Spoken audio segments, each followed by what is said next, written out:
Une discipline, tiens, dont on entend... Moi, j'en avais jamais entendu parler avant un petit peu quand même, mais là, d'un seul coup, on sent qu'elle émerge. Ça s'appelle la science de la science. Et pour en parler, eh bien, j'ai le plaisir d'accueillir Gaëtan de Rassenfos, qui est professeur au collège management de l'EPFL. C'est bien ça, C'est Gaëtan? bien ça, Fred. Et qui va lever le voile sur cette nouvelle discipline de la science. Donc, comme je disais, pas très connue. C'est une discipline qui s'enseigne à l'EPFL? Alors, c'est une discipline qui se recherche, dont on fait de la recherche à l'EPFL, mais on ne l'enseigne pas encore. Ouais. C'est vraiment assez émergent. Les premiers papiers sont apparus dans les années 70, donc il y a 30-40 ans, mais c'est vraiment depuis quelques années qu'il y a un momentum, en fait, et que la recherche se fait. Bon, ça reste toujours aussi mystérieux. Alors moi, je vous propose d'aller vous installer là, au milieu. Vous avez près de la télévision, voilà, une petite manette qui vous permet de diriger vos images. Le public est face à vous et c'est à vous de jouer, Gaëtan. Super, merci beaucoup. Bonjour à tous, bienvenue.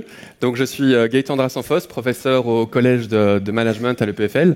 Et contrairement à beaucoup de mes collègues, je ne suis pas ingénieur, mais économiste de formation. Donc, au cours des prochaines minutes, je vais vous expliquer cette nouvelle discipline, la science de la science. Je vais expliquer brièvement ce que c'est, pourquoi c'est important, et j'aimerais bien vous montrer quelques résultats de recherche pour vous donner une idée du genre de questions qu'on regarde pour que ça soit un peu plus concret. Alors, qu'est-ce que la science de la science? Eh bien, un article paru tout récemment dans la prestigieuse revue Science, qui est une des plus grandes revues généralistes qui existent, nous en donne une définition. La science de la science repose sur une approche, et je lis, transdisciplinaire qui utilise de grands jeux de données pour étudier les mécanismes sous-jacents à l'exercice de la science, allant d'un problème de recherche aux trajectoires de carrière en passant par le progrès dans un domaine donné. Un peu compliqué, mais globalement, il s'agit de l'utilisation d'outils scientifiques pour étudier le fonctionnement de la science. Et ces outils proviennent de disciplines comme l'économie, la gestion, la sociologie, les systèmes complexes ou l'histoire de la science. Il s'agit, comme Fred l'a dit, d'un domaine assez émergent. Il n'y a pas encore d'ailleurs de communauté scientifique réellement définie. Et donc on est vraiment dans le préambule en fait, de la naissance de ce nouveau champ. Première question éminemment importante, pourquoi étudier le fonctionnement de la science? Pourquoi ces disciplines est-elle importante? Eh bien, figurez-vous que rien qu'en Suisse, environ 15 milliards de francs sont investis chaque année dans la recherche et le développement. À l'échelle du pays, on parle d'à peu près 3% de la richesse produite par le pays, donc du produit intérieur brut. Une partie de ces 15 milliards sont investis directement par de l'argent public, donc par la Confédération et les cantons. On parle d'environ 6 milliards. Et pour vous donner une idée, c'est à peu près la même chose que le budget qu'on investit dans la défense, donc tout ce qui est militaire, et un peu plus du double des dépenses agricoles. Donc c'est quand même un poste de dépense assez important. Et qui dit argent public, dit argent des taxes, donc en partie votre argent. D'où l'intérêt de l'utiliser au mieux, donc ne pas investir trop ni trop peu dans la science. On pourrait penser qu'il faut investir un maximum ou le plus possible dans la science, mais peut-être pas forcément, et de la dépenser de la bonne manière. D'où la première question. Combien faut-il en fait investir dans la recherche? Eh bien, pour répondre à cette question, l'économiste que je suis a besoin de deux informations essentielles. La première, comprendre quels sont les objectifs de l'investissement public en recherche. Et ça, c'est quelque chose qu'on comprend assez bien. Et la formation des chercheurs, il y en a beaucoup ici à l'EPFL, et la création de savoir sont deux objectifs importants. La deuxième information qu'on aurait besoin de savoir, c'est comment quantifier ces objectifs, parvenir à quantifier la création de savoir, typiquement. Et ça, c'est beaucoup, beaucoup plus dur. Et il faudrait également arriver à quantifier non seulement la quantité en elle-même, mais aussi la valeur, en fait, de ce savoir. Donc, idéalement, on aimerait bien avoir une estimation monétaire, si vous voulez, de la valeur de la science ou du savoir qui a été produit. Et ça, c'est extrêmement compliqué. En fait, c'est tellement compliqué qu'on ne le fait pas vraiment. Mais si on le faisait, on pourrait estimer ce qu'on appelle le rendement de la recherche, ou simplement le retour sur investissement, si vous voulez. Et ça nous permettrait de comparer le retour ou le rendement de l'investissement dans la science avec le rendement de l'investissement dans la santé ou dans l'éducation ou dans d'autres postes. Donc en pratique, donc ça c'était pour la théorie, en pratique, figurez-vous qu'on ne sait pas vraiment combien il faut investir dans la recherche. On n'a pas vraiment de montant optimal.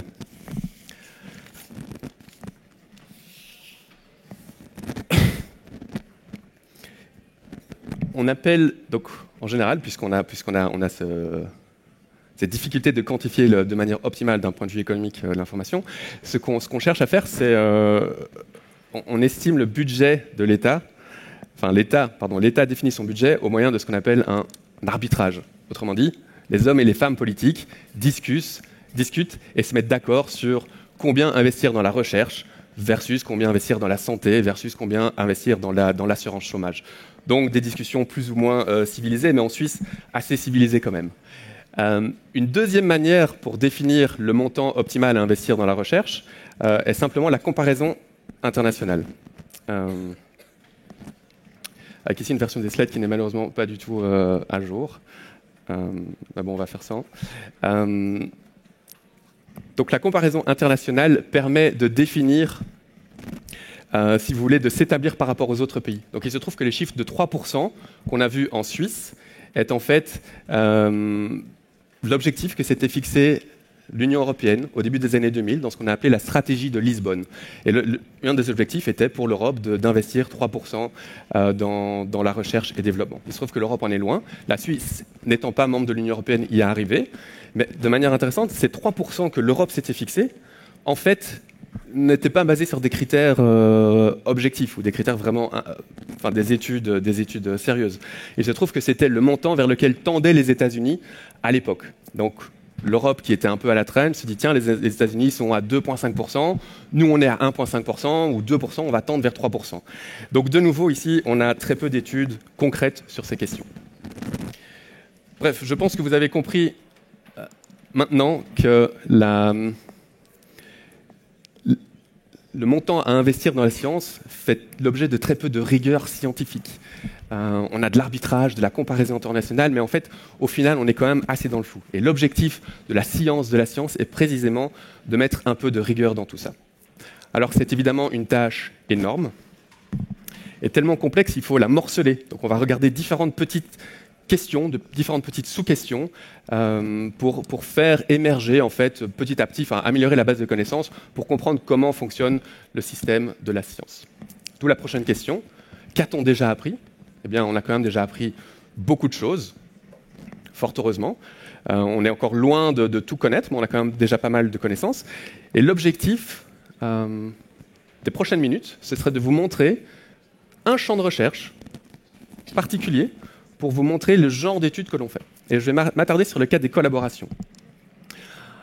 Alors, on sait que les collaborations augmentent au cours du temps. On sait que la taille des équipes de recherche augmente au cours du temps. Par exemple, ici, on a un papier avec plus de 5000 co-auteurs qui a été publié tout récemment, il y a quelques mois.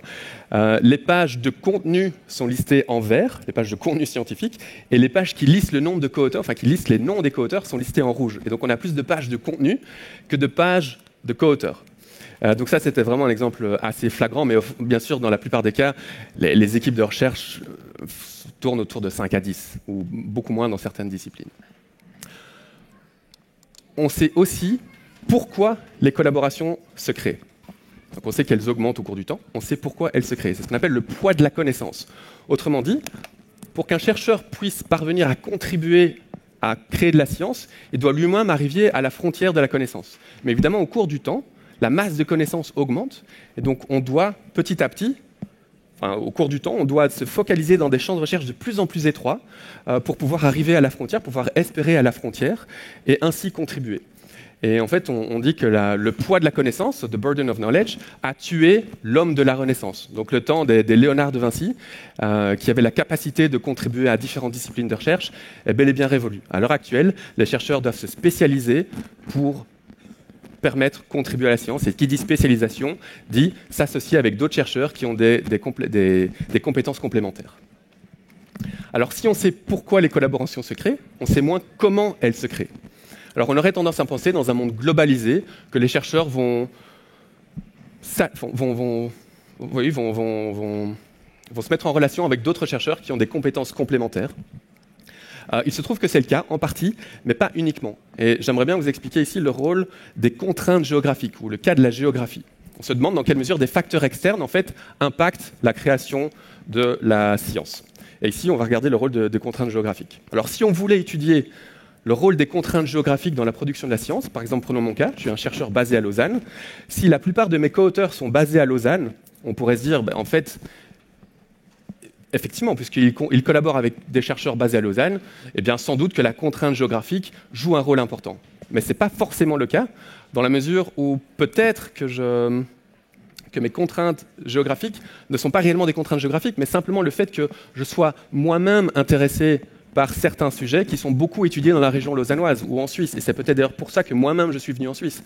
Donc c'est pas parce que je collabore avec des chercheurs suisses qu'il y a des contraintes géographiques. Pour l'étudier, pour étudier le rôle de la géographie, on devrait, si vous voulez, peut-être modifier l'espace, tordre l'espace, me déplacer moi-même de manière aléatoire à Zurich ou en Chine et voir si je continue à collaborer avec des chercheurs lausannois ou si je commence à collaborer avec des chercheurs chinois. Eh bien, il se trouve que des chercheurs ont appliqué cette idée. Donc, ils n'ont pas regardé, si vous voulez, une modification de l'espace, mais plutôt une modification du coût de voyager entre l'espace. Ici, une modification du coût de voyager entre deux villes. Ils ont regardé l'effet qu'a eu l'introduction d'une compagnie aérienne low cost aux États-Unis, Southwest Airlines, qui a globalement diminué de 50% les coûts de voyage aux États-Unis au cours des 30 dernières années. Et ils ont remarqué qu'à chaque ouverture d'une nouvelle ligne Southwest Airlines entre deux villes, le nombre de collaborations entre chercheurs avait tendance à augmenter. Et donc ici, on est devant un cas concret où des facteurs externes impactent la création de la science, si vous voulez. D'autres chercheurs ont vraiment considéré pour le coup une modification de l'espace. Ici, on parle de la découverte d'amiante sur le campus de Jussieu, à Paris, où, étant donné la découverte d'amiante, certains laboratoires ont dû être déplacés ailleurs sur le campus, de manière un peu aléatoire et un peu en urgence. Et d'autres, les auteurs de cet article ici, ont suivi ou ont regardé comment le déplacement d'un laboratoire a changé en fait la structure des collaborations. Ils ont remarqué que les chercheurs, quand ils avaient été déplacés, commençaient à collaborer avec les chercheurs de leur nouvel environnement. Et donc ici, c'est plutôt le cas de la microgéographie, l'effet de la microgéographie sur la formation de la science.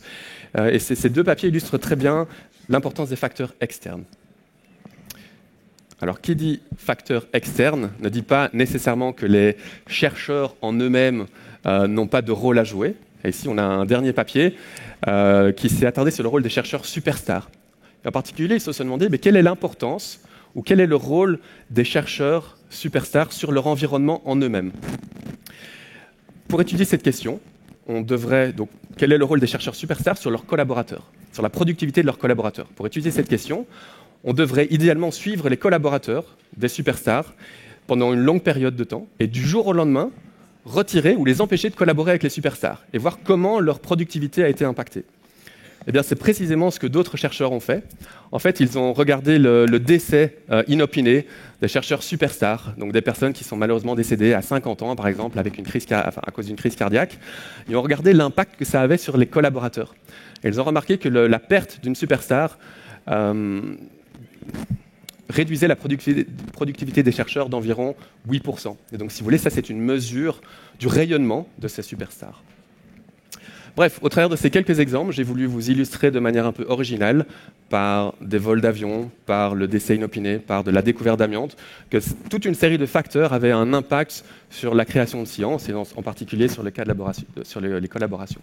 C'est évidemment un immense puzzle. Comprendre la question du fonctionnement de la science est un immense puzzle auquel nous sommes patiemment en train de contribuer. Merci beaucoup. Merci.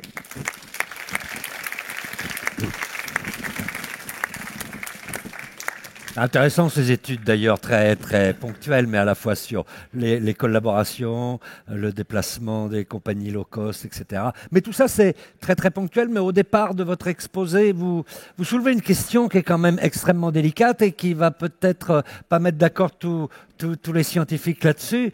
D'ailleurs, si vous avez des questions à poser dans le public, n'hésitez pas, allez-y, il y a des micros, vous pouvez intervenir. Enfin bon, moi je prends un petit peu de recul par rapport à ça en tant que journaliste, mais quand j'entends, excusez-moi, hein, c'est vous qui le prononcez, rendement de la recherche ou de retour sur investissement. Bien entendu qu'on peut considérer qu'il y a peut-être parfois des choses dans la recherche, on ne sait pas trop où c'est devenu, etc. Il y a peut-être du ménage un petit peu à faire, mais est-ce qu'on peut parler de rendement de la recherche et de retour sur investissement? Parce que par définition, la recherche, en particulier la recherche fondamentale, vous savez très bien qu'elle peut être très bénéfique et qu'on ne va jamais savoir qu'un tout petit bout de recherche, d'un seul coup qui paraît insignifiant comme ça, cumulé à d'autres recherches, va faire qu'on va avoir une découverte absolument terrible. Donc à partir de quand vous estimez faut le faire à court terme? Comment vous pouvez faire ça?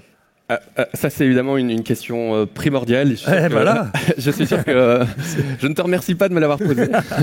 Mais si, elle est importante. Non, parce que les mots que vous pouvez prononcer au départ, même si bien entendu, vous, c'est une vision peut-être plus d'économiste, hein, bien entendu, et c'est normal, et l'économie, ça peut être considéré comme une science. Voilà, une certaine approche. On dit les sciences économiques. Voilà, on dit les sciences économiques. Peut-être bah oui, elles appellent forcément des questions. Non, alors, donc il faut faire.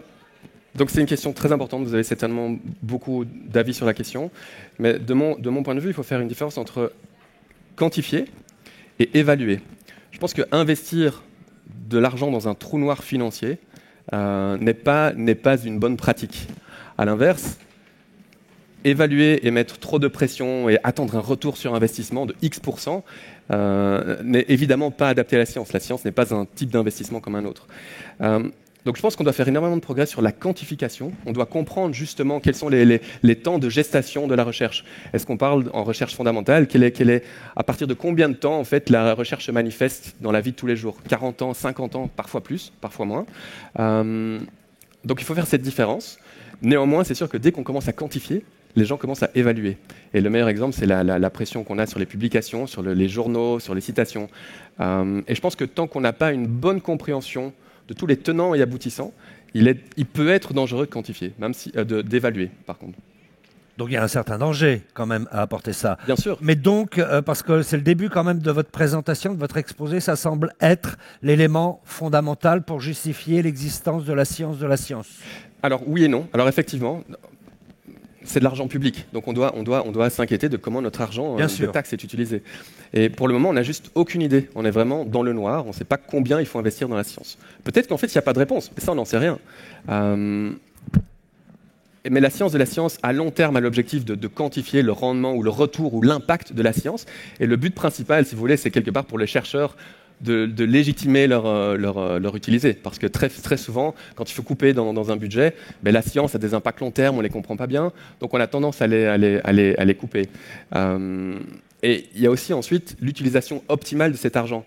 Est-ce qu'il faut la donner via du financement en bloc aux universités? Est-ce qu'il faut donner de l'argent, un chèque en blanc à l'EPFL ou à l'Université de Lausanne? Ou est-ce qu'il faut donner du financement au Fonds national suisse via du financement compétitif auquel les chercheurs vont postuler via des bourses?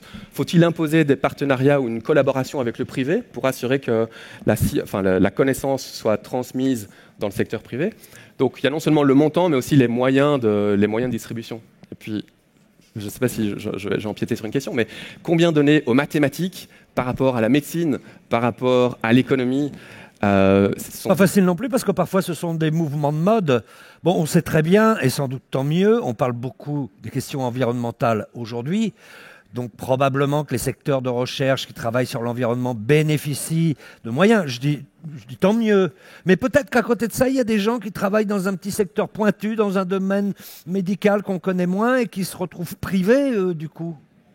Tout à fait, et donc il y a une série de priorités ici qui doivent être définies a priori par le public. Ceci dit, beaucoup de financements, par exemple sur l'énergie verte, sont mis en... Attention au mot énergie verte. Hein. Renouvelable.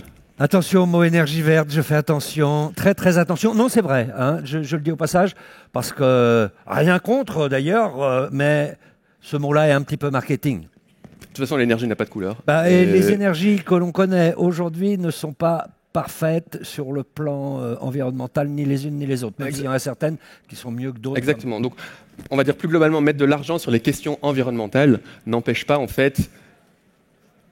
Enfin, c'est de l'argent qui va être distribué à travers toute une série de disciplines. Peut-être un peu moins, peut-être les mathématiques, mais certains domaines de la physique, certains domaines de l'économie, certains domaines de la chimie. Donc, on peut quand même soutenir l'entièreté des sciences, juste lui donner une mission, si vous voulez, ou un objet de recherche, un objet orienté. D'accord. Vous l'avez dit tout à l'heure dans votre exposé, finalement, l'arbitrage à la fin se fait de façon politique, donc ce sont les politiques qui font l'arbitrage. Et vous essayez de mettre en place une discipline, la science de la science, qui est là pour justement mieux comprendre le fonctionnement de la science et donner à ceux qui prennent les décisions des outils pour évaluer. C'est ça. Exactement. Est-ce que vous pensez qu'en général, les arbitrages politiques s'appuient sur des études scientifiques ? Alors, non, dans la mesure où il y a très peu d'études scientifiques pour le moment. Et je vais citer ici Marianne Feldman, qui était la première directrice au NSF, The National Science Foundation, du programme Science of Science, qui a dit, eh bien, si on veut convaincre le Congrès américain, pour le cas, d'investir de l'argent, c'est tellement facile de le faire en médecine. C'est un peu polémique, mais l'idée était, c'est tellement facile de le faire en médecine. Il suffit de montrer un enfant malade qui a été guéri suite à une avancée médicale, et les gens du Congrès seront émus et vont mettre de l'argent en médecine. En mathématiques, c'est beaucoup plus dur. Bien sûr, montrer une équation, oui, ça joue moins sur les émotions, on l'imagine. Alors, il nous reste deux minutes. Juste, dites-nous, parce que c'est quand même passionnant. Alors, ça a l'air compliqué, hein, cette science de la science. Ça touche à beaucoup de domaines. Il y a de l'économie, de la sociologie, des sciences. Qu'est-ce qui se passe à l'EPFL? C'est en plein développement? Si on a envie de l'apprendre, c'est au niveau de quoi? D'un master? Comment ça se passe? Alors, si on veut l'apprendre, c'est plutôt au niveau Oui, si on veut connaître, faut... C'est plutôt, donc on a effectivement un master en management où on va peut-être brièvement parler de certaines de ces questions. Et j'en profite pour... peu de gens savent en fait qu'on fait de la science de gestion au sein de l'EPFL, mais quand on pense globalement aux ingénieurs, il est important pour les ingénieurs d'avoir la capacité de bien communiquer, par exemple, ou de pouvoir comprendre les contraintes économiques de leur environnement. Et ça, c'est typiquement une formation plus large qu'on offre au sein du Pas système. être isolé simplement dans leur discipline, voir le contexte, Exactement. Le contexte général. On peut être un très très bon ingénieur si on n'arrive pas à communiquer, si on n'arrive pas à comprendre le monde dans lequel on vit. Nos idées auront quand même un peu moins d'impact. D'accord. Quelle place vous laissez à l'évaluation? Parce que au CNRS en France, finalement, le comité d'éthique avait un peu tranché. Je ne juge pas, je vous dis simplement ce qui se passe. Ils disent l'évaluation qualitative de la recherche par les pairs doit rester la règle. C'est vrai. Et en général, ici, je vais citer en fait l'université de Chicago, qui est une des meilleures universités en économie, où on demande souvent, mais quels sont les critères en fait pour être promu professeur à l'université de Chicago? Combien de papiers faut-il?